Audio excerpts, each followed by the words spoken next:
Good morning class second and third. आज का हमारा जो पाठ है नया वो है संज्ञा।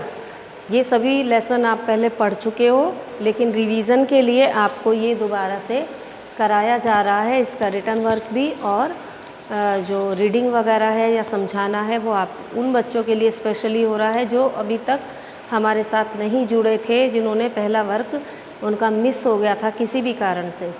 सो आज का चैप्टर है हमारा संज्ञा। संज्ञा यानी किसे कहते हैं संज्ञा? संज्ञा मतलब नाम, किसी भी चीज़ का नाम, चाहे वो कुछ भी है, छोटे से छोटी है, बड़ी से बड़ी है, दिखाई देने वाली है, नहीं दिखाई देने वाली है, मोटी है, पतली है, चाहे वो कोई जानवर है, चाहे वो सजीव है, चाहे वो निर्जीव है, वो बोल सकती है या नहीं बोल सकती, खा सकती है नहीं खा सकती, लेकिन नाम हर वस्तु का, हर व्यक्ति का होता है। कोई ऐसी चीज़ है, कोई जगह ऐसी है, जगह ना चलती है, ना बोलती है, ना खाती है, लेकिन फिर भी उसका एक नाम होता है। यानी इस दुनिया में जो भी चीज़ें हैं, हर एक चीज़ का एक नाम है, और वही नाम क्या कहलाता है? संज्ञा। संज्ञा की परिभाषा आप पढ़ते आ रहे हो, आपको पता है। छोटे बच्चे शायद अभी फर्स्ट में पढ़ा, उन्हें अच्छे से याद ना भी हो, लेकिन जो थर्ड के बच्चे हैं उन्हें अच्छे से याद होगा संज्ञा किसे कहते हैं। किसी प्राणी, वस्तु, स्थान अथवा भाव के नाम को संज्ञा कहते हैं, जैसे राम, शेर, मेज, दिल्ली, खुशी आदि। अब इसमें क्या है? किसी प्राणी, कोई भी प्राणी, जीवित प्राणी, छोटा या बड़ा, छोटे से छोटा और बड़े से बड़ा, कोई भी हो, वो वस्तु कोई भी चीज़ हो, छोटी से छोटी, बड़ी से बड़ी, स्थान कोई भी जगह हो, अपने घर से लेकर अड़ोस पड़ोस और देश विदेश से लेकर कोई भी स्थान हो, उसका कुछ ना कुछ नाम होता है, और उस नाम को या भाव, भावनाएं, फीलिंग्स, उसको हम संज्ञा कहते हैं। ठीक है, अब आगे मैं कुछ एग्जाम्पल के द्वारा समझाती हूँ। जैसे राम, राम क्या है? किसी प्राणी का नाम है, किसी व्यक्ति का नाम है, जीवित प्राणी है। शेर किसी जंतु का नाम है, जानवर का नाम है। मेज, मेज कहते ही एक पिक्चर आ जाती है कि कोई चीज़ बनी है प्लास्टिक या लकड़ी की, और वो चीज़ मेज है। यानी जो हम नाम लेते हैं उसकी तस्वीर तुरंत हमारी आंखों में आ जाती है कि हम किसके विषय में बात कर रहे हैं। नाम से ये फ़ायदा होता है, पहचान हो जाती है। फिर दिल्ली, दिल्ली क्या है? किसी जगह का नाम है, कहाँ पर है, कैसी है, इस बात से मतलब नहीं, लेकिन दिल्ली अगर नाम है तो ये कोई जगह है। खुशी, ये हमारी वो भावनाएं हैं। इन भावनाओं को हम केवल महसूस कर सकते हैं, छू नहीं सकते, या सामने वाले को देख के तो बता सकते हैं खुश है या उदास है, लेकिन हम इन्हें केवल महसूस कर सकते हैं। ठीक है, दिखा नहीं सकते। तो किसी भी व्यक्ति या प्राणी, वस्तु, स्थान अथवा भाव के नाम को संज्ञा कहते हैं। एग्जाम्पल आपके सामने है, राम, शेर, मेज, दिल्ली, खुशी आदि। अब संज्ञा के प्रकार कितने होते हैं? संज्ञा 3 प्रकार की होती है। नंबर 1 व्यक्तिवाचक संज्ञा, नंबर 2 जातिवाचक संज्ञा, और नंबर 3 भाववाचक संज्ञा। व्यक्तिवाचक संज्ञा क्या होती है? जब हम किसी एक विशेष व्यक्ति के बारे में, एक स्पेशल कोई है जिसे हम जानते हैं, उस नाम का और हो सकते हैं, लेकिन एक उसकी खास चीज़ होती है, हम समझ जाते हैं हम किसकी बात कर रहे हैं। जैसे मैंने लिखा नरेंद्र मोदी।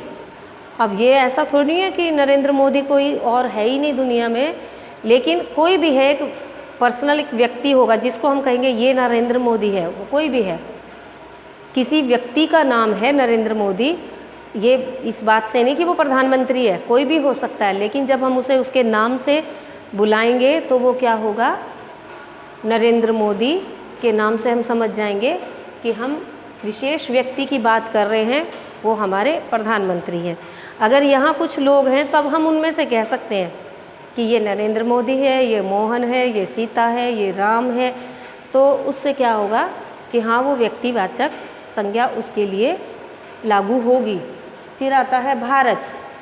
भारत हमारे देश का नाम है, जगह का नाम है, लेकिन हमारा देश है, और भारत नाम का एक ही देश है, तो ये विशेष स्थान में आ जाता है, इसलिए व्यक्तिवाचक में आ गया। गंगा, गंगा नाम बहुत जो लड़कियों के होते हैं, औरतों के होते हैं, लेकिन नदियों में गंगा एक है, अकेली है, तो वो व्यक्तिवाचक में आ गया। ठीक है, व्यक्तिवाचक संज्ञा में किसी विशेष व्यक्ति, विशेष वस्तु या विशेष प्राणी के बारे में जब हम बात करते हैं तो वह व्यक्तिवाचक कहलाता है। बहुत सारी किताबें होती हैं, लेकिन हम बात करें रामायण की, गीता की, तो वो व्यक्तिवाचक में आ जाएगा, वरना किताबें तो बहुत हैं। फिर दूसरा आता है जातिवाचक, लड़का, जानवर, पक्षी, फल। अब मैंने यहाँ लिखा लड़का, अब कौन सा लड़का, ये तो हमें पता ही नहीं। कोई भी लड़का हो सकता है, छोटा है लड़का, बड़ा है लड़का, दूर है, पास है, भाई है, बहन है, किसका क्या लगता है, बस लड़का है, बाकी हमें उसके विषय में कुछ नहीं पता, उसका क्या नाम है, क्या करता है। तो यानी लड़के की पूरी जाति को यहाँ संबोधित किया जा रहा है। सभी लड़के लड़का शब्द में आ गए। फिर आता है जानवर। जानवर शब्द हमने बोला तो इसमें सभी जानवर आ गए, छोटे बड़े, जंगली या घरेलू, जो भी, क्योंकि हमने इंडिकेट तो किया ही नहीं है घरेलू की बात कर रहे हैं या जंगली की बात कर रहे हैं। जानवर शब्द का मतलब है कोई भी जानवर। किस जानवर के बारे में बात कर रहे हैं वो अगर हम नाम से बताएंगे तब हमें पता चलेगा, वरना जानवर में सभी एक कैटेगरी में जितने भी पशु हैं वो जानवर शब्द में आ जाते हैं। जानवर जाति की हम बात कर रहे हैं।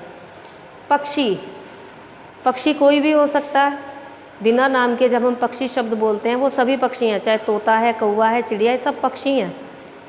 नाम हमने अलग अलग रख दिए हैं कि ये वाला कौवा होगा, ये कोयल होगी, ये तोता होगा, लेकिन जब हम पक्षी की बात करते हैं तो उस समुदाय में सारे पक्षी आ जाएंगे, वो कोई सा भी पक्षी है। फिर आता है फल।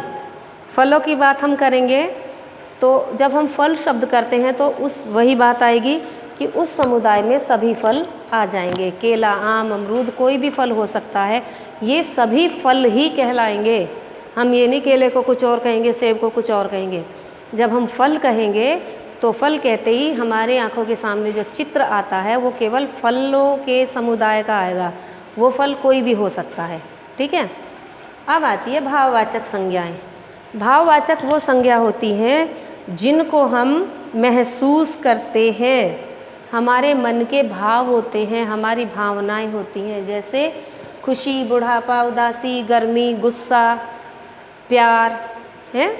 ये हमारे मन की भावनाएं होती हैं जो किसी के प्रति होती हैं। जिस व्यक्ति पर के मन की ये भावनाएं होती हैं वह व्यक्ति उसको बहुत अच्छे से महसूस कर सकता है। अब मैं कहती हूँ कि बहुत खुशी है, कहाँ है खुशी, वो महसूस कर रहा है उस खुशी को। खुशी कोई अलग से कोई चीज़ नहीं है, उदासी अलग से कोई चीज़ नहीं है, वो मन में महसूस की जाती है। जब हम बहुत खुश हैं, हमें बड़े सब कुछ अच्छा लगता है तो हम खुश हैं, जब हमें कुछ भी अच्छा नहीं लगता तो हम उदास हैं, है ना। तो इसी तरह से ये जितनी भी शब्द मैंने लिखे, खुशी, बुढ़ापा, उदासी, ये सब भाववाचक संज्ञा में आते हैं। ये चैप्टर हमारा पूरा हो जाता है। बस मुख्य रूप से इसकी जो दो बातें हैं कि संज्ञा की परिभाषा, किसी भी प्राणी, वस्तु, स्थान, व्यक्ति के नाम को संज्ञा कहते हैं, एग्जाम्पल आपके सामने है, और प्रकार, ये प्रकार आपको अच्छे से याद करने, कितने प्रकार के होते हैं।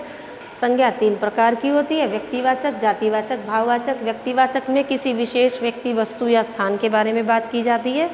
जातिवाचक में पूरे समुदाय के बारे में बात होती है, पूरे एक समूह के बारे में। लड़का कहा तो लड़कों की प्रजाति की बात हम कर रहे हैं कि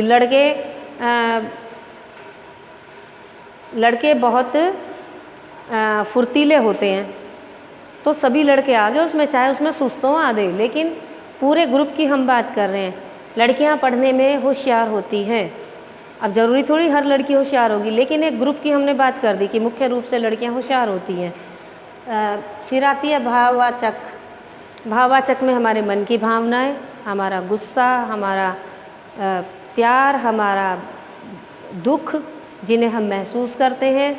गर्मी है, हम महसूस कर सकते हैं कि बहुत गर्मी है, लेकिन दिखाई तो नहीं दे रही। मुझे गर्मी लग रही है, कहाँ लग रही है, हाथ, पैर, सिर, कहाँ लग रही है, हम उसे महसूस तो कर रहे हैं, लेकिन हम बता नहीं सकते कि गर्मी कैसी है, केवल फील कर सकते हैं। ऐसे ही सर्दी है, उसको हम महसूस कर सकते हैं, दिखा नहीं सकते। ठीक है, तो ये रहा हमारा आज का लेसन नंबर 4। इसका वर्क आपके पास सेंड हो जाएगा। और फिर से मैं वही बात रिपीट कर रही हूँ कि आपका जो वर्क है अब आपकी विद्यावेल ऐप के ऊपर सेंड किया जाएगा। सभी बच्चे उस ऐप को डाउनलोड कर लें, अपनी आईडी पासवर्ड आएँ स्कूल में और अपने टीचर से ले लें। जो भी फ़ीस आपकी है वो थोड़ी थोड़ी करके आप यहाँ पे डिपॉज़िट करें। आके मिल लें, एक बार गार्जियन को बोलें, सर से बात कर लें कि कैसे आगे व्यवस्था रहेगी, कैसे आप दे पाएंगे, कितनी दे पाएंगे, किस तरीके से या कब तक दे पाएंगे, ये आके सर से बात करेंगे तो आपको आईडी पासवर्ड मिल जाएगा और आपको इस विद्यावेल ऐप का यूज़ कर पाएंगे। क्योंकि जितने भी आगे एग्ज़ाम होने वाले हैं, जितना भी आगे काम होगा वो इसी ऐप के थ्रू होगा। कोई भी फिर बच्चा ये नहीं कहे हमसे कि हमारा वर्क छूट गया या हम कर नहीं पाए या हमारे पास मैडम वर्क नहीं आ पा रहा है, हम क्या करें। तो उसका एक ही सॉल्यूशन है कि विद्यावेल ऐप आप यूज़ करें जल्दी से जल्दी। जहाँ तक है ये मंडे से स्टार्ट कर दिया जाएगा वर्क। और उससे पहले जो गार्जियन अभी तक नहीं मिले हैं स्कूल में आके, प्लीज़ वो आकर के मिल लें। Thank you.